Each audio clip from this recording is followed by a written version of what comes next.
Dan saudara, kita lihat informasi selanjutnya dari gedung DPR RI.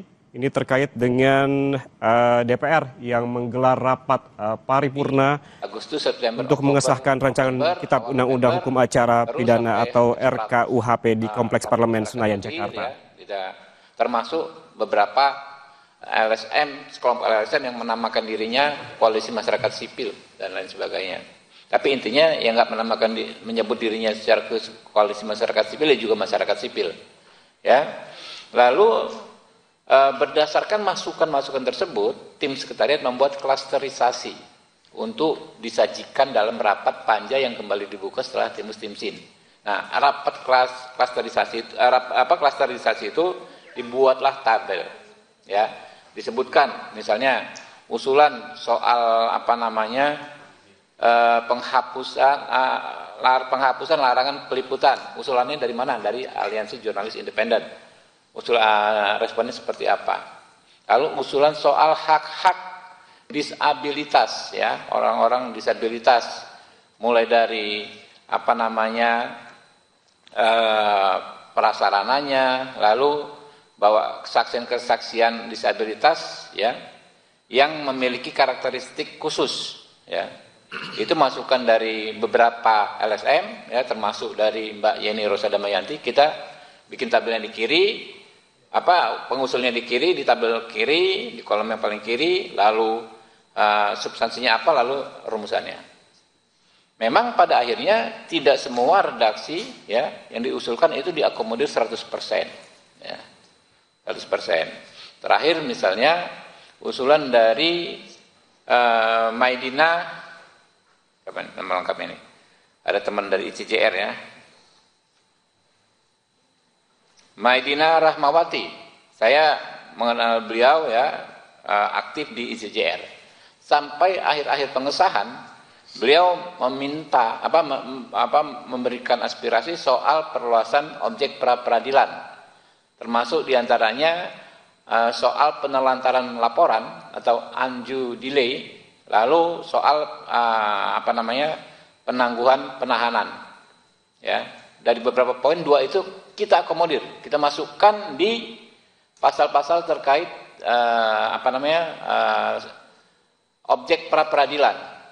Begitu juga masukan dari Universitas Indonesia yang disampaikan oleh sahabat saya, rekan Taufik Basari, ya. Beliau mengajar di Universitas Indonesia, kirim surat yang ada pakai kop UI, diantaranya soal larangan terjadi penyiksaan dan intimidasi dalam dalam pemeriksaan. Itu kita masukkan, ya. Tapi prinsipnya, ya, 100% lah, ya, mungkin 99,9% KUHP baru ini merupakan masukan dari masyarakat sipil, ya. Terutama dalam penguatan peran advokat dan hak tersangka sebagai mekanisme untuk mengontrol agar aparat penegak hukum tidak melakukan kesewenang-wenangan, ya. Jadi itu yang soal soal pencatutan, ya. Nah, kemudian ada ini beredar nih, ya, semacam poster di media sosial yang isinya tidak benar, ya. Disebutkan, ya, kalau RKUHP disahkan, polisi jadi bisa lakukan ini ke kamu tanpa izin hakim. Ini tidak benar sama sekali. Pertama, diam-diam menyadap, merekam dan mengutak-atik komunikasi, ya. Kedua, membekukan sepihak tabungan dan semua jejak online. 3, mengambil HP, laptop dan data, ya, tanpa izin hakim, ya. Keempat, menangkap, melarang meninggalkan tempat, menggeledah, bahkan melakukan penahanan tanpa konfirmasi tindak pidana. Ini hoax, benar hoax, ya. Yang benar adalah, ini kami bikin klarifikasinya, kami sebarkan juga ke teman-teman nanti, ya, yang versi WA-nya, ya. Bahwa yang pertama, ya, menurut pasal 135 ayat 2 KUHP baru, ya, soal penyadapan akan diatur secara khusus di undang-undang yang mengatur penyadapan, yang baru akan dibahas setelah pengesahan KUHP baru. Jadi belum ada penyadapan itu, memang ada hak upaya paksa penyadapan, tapi pelaksanaan dan pengaturannya akan diatur dengan undang-undang tersendiri soal penyadapan yang akan dibahas kalau KUHP-nya disahkan. Nah, tapi secara umum ya, saya komunikasi lintas fraksi di Komisi 3, ada Pak Nabil ya, fraksi Nasdem, Pak Bimantoro fraksi Partai Gerindra ya. Semua fraksi menyadari bahwa penyadapan itu harus diatur secara hati-hati dan harus dilakukan dengan izin pengadilan. Jadi undang-undangnya belum ada, tapi sikap politiknya sudah ada ya soal penyadapan.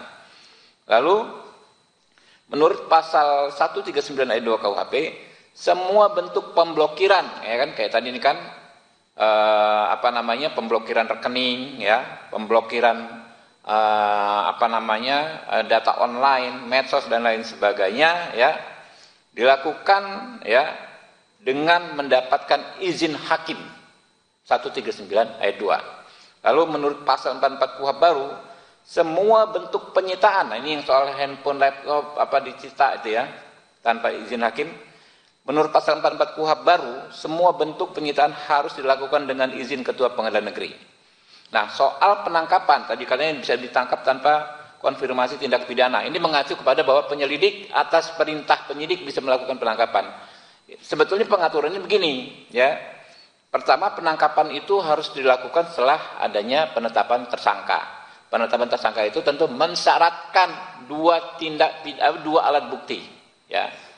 Lalu penahanan itu ya syaratnya ini jauh lebih berat, ya, jauh lebih objektif dibandingkan dengan apa yang diatur di KUHP Orde Baru, ya.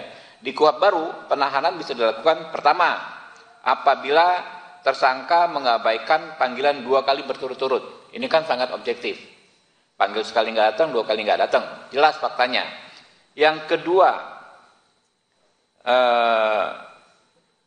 apabila tersangka memberikan informasi tidak sesuai fakta. Ini kan gampang di cross check-nya, gitu loh. Ketiga, apabila tersangka menghambat proses pemeriksaan, ya. Keempat, kalau menghambat proses pemeriksaan ini kan jelas sebuah tindak pidana, namanya obstruction of justice. Ya. Keempat, apabila tersangka berupaya melarikan diri, melakukan ulang tindak pidana, ya, menghilangkan alat bukti dan terancam keselamatannya, atau yang terakhir, tersangka mempengaruhi saksi untuk berbohong. Ini juga kan termasuk dalam obstruction of justice yang memang merupakan tindak pidana. Jadi, ya. Kalau di KUHP Orde Baru, orang itu bisa ditahan hanya dengan 3 kekhawatiran. 1, khawatir melarikan diri, khawatir menghilangkan alat bukti, khawatir mengulangi tindak pidana, yang pemenuhannya unsur yang subjektivitasnya hanya ada pada penyidik. Nah, kalau yang di KUHP Baru, ini sangat objektif, sangat bisa dinilai. Gitu loh. Jadi teman-teman, ya, kami sih terus berdoa sampai sekarang, ya. Rekan-rekan Komisi 3 kita di grup, bismillah kita doakan hari ini bisa disahkan, ya. Semoga nanti benar-benar bisa disahkan KUHP baru, menggantikan KUHP Orde Baru, ya. Jadi aneh kalau ini bilangnya ada poster lain berarti kamu bisa jadi korban KUHP baru. Lah, mereka nggak ngomong. Sekarang ini banyak sekali orang menjadi korban KUHP Orde Baru. Lihat misalnya rombongannya kelompoknya Roy Suryo dan segala macam. Itu kan korban KUHP Orde Baru. Kenapa? Ya. Kalau menurut standar KUHP baru, Roy Suryo CS ini penanganan kasusnya bisa dengan restoratif justice. Tapi di KUHP Orde Baru itu nggak diatur. Gitu loh. Kalau menurut KUHP baru, ya, terhadap Roy Suryo dan kawan-kawan itu sangat sulit untuk dikenakan penahanan. Karena syaratnya sangat objektif. Hampir nggak mungkin ditahan, orang-orangnya jelas semua, nggak lari dan lain sebagainya. Tapi kalau menurut KUHP Orde Baru, ada peluang dia ditahan sewenang-wenang. Pak Roy Suryo dan kawan-kawan ini. Jadi yang darurat itu adalah bagaimana kita mencabut KUHP Orde Baru. Yang emergensi panggilan darurat itu bagaimana segera menghentikan KUHP Orde Baru. Sudah terlalu banyak korban KUHP Orde Baru ini, ya. Mulai dulu kemarin Pak Egy Sujana dan lain sebagainya, itu kan korban KUHP Orde Baru. Ya, kita terus ikhtiar ya teman-teman, agar memang nanti bisa segera disahkan. Mungkin ada 3 pertanyaan aja ya. Bentar lagi, 10 menit lagi kita mulai misalnya. Ya.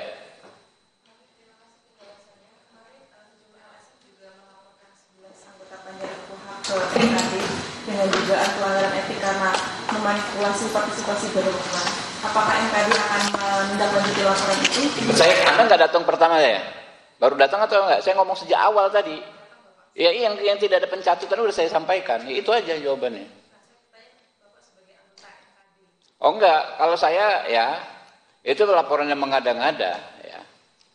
Orang jelas kok nggak ada pencatutan, apanya memanipulasinya? Kami justru mengakomodir aspirasi mereka dan 100%, ya 99% mungkin isi KUHP baru ini adalah aspirasi dari masyarakat sipil.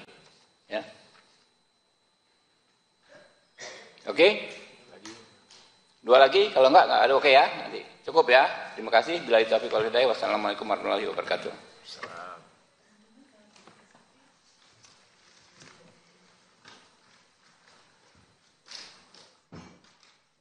Saudara, itu tadi pernyataan dari Ketua Komisi 3 DPR RI Habibur Rahman yang menegaskan bahwa rancangan undang-undang tentang Kitab Undang-Undang Hukum Acara Pidana atau KUHP baru yang akan disahkan tidak mengatur penyadapan sama sekali.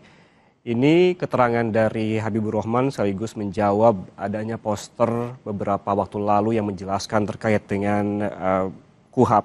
Menurut Habibur Rahman, beredar informasi bahwa KUHP baru mengatur agar polisi bisa menyadap secara sewenang-wenang tanpa izin pengadilan, membekukan sepihak tabungan dan juga semua jejak online, mengambil ponsel, laptop dan data. Juga beredar hoax menurut ia bahwa polisi juga sewenang-wenang menangkap, menggeledah, melakukan penanganan tanpa konfirmasi tindak pidana. Ia menjelaskan bahwa ketentuan yang benar adalah dalam pasal 136 KUHP baru. Penyadapan akan diatur secara khusus di undang-undang yang mengatur soal penyadapan yang baru akan dibahas setelah pengesahan KUHP yang baru. Selain itu juga dibahas oleh Habibur Rahman, saudara, pendapat sebagian besar fraksi di DPR bahwa penyadapan harus dilakukan sangat hati-hati dan harus dengan izin pengadilan. Dan selain itu, ia juga menyampaikan bahwa dalam pasal 140 ayat 2 KUHP yang baru, semua bentuk pemblokiran termasuk pemblokiran tabungan dan jejak online harus mendapatkan izin dari hakim. Selain itu juga pada pasal 44 KUHP baru juga menegaskan bahwa semua bentuk penyitaan harus dilakukan dengan izin Ketua Pengadilan Negeri. Kemudian disampaikan pula bahwa penangkapan, penahanan, dan juga penggeledahan juga harus dilakukan dengan sangat hati-hati dengan syarat yang sangat ketat. Diatur pula dalam pasal 94 dan juga pasal 99 KUHP yang baru nantinya ini penangkapan dilakukan dengan setidaknya 2 alat bukti. Penahanan baru bisa dilakukan apabila terdakwa mengabaikan panggilan sebanyak 2 kali berturut-turut tanpa alasan yang sah. Kemudian memberikan informasi tidak sesuai fakta, menghambat proses pemeriksaan, berupaya melarikan diri, kemudian melakukan ulang pidana yang sempat dilakukan sebelumnya. Ini terancam keselamatannya, mempengaruhi saksi untuk berbohong. Menurut Habibur Rahman pula, saudara, ini naskah RUU KUHP hingga saat ini dijelaskan terkait dengan isi ataupun mengklarifikasi apa saja yang hingga saat ini beredar di masyarakat. Tadi sempat dihadirkan ataupun ditampilkan, saudara, oleh Habibur Rahman saat jumpa pers terkait diksi kalau RUU KUHP disahkan, polisi jadi bisa melakukan apa saja tanpa izin kepada warga. Namun hal ini diklarifikasi termasuk dengan pasal-pasal apa saja yang nantinya di KUHP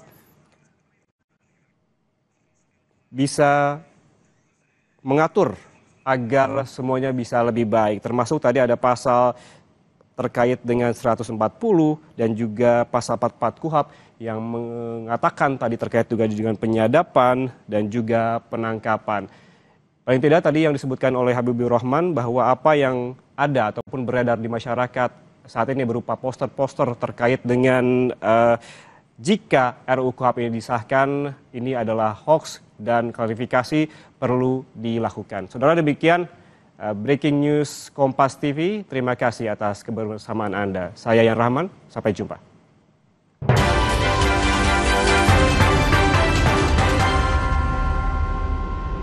Banyak yang sudah membuktikan, Aqua terasa sejuk meski tanpa didinginkan. Diproses dari air pegunungan dalam akuifer yang terlindungi, kaya akan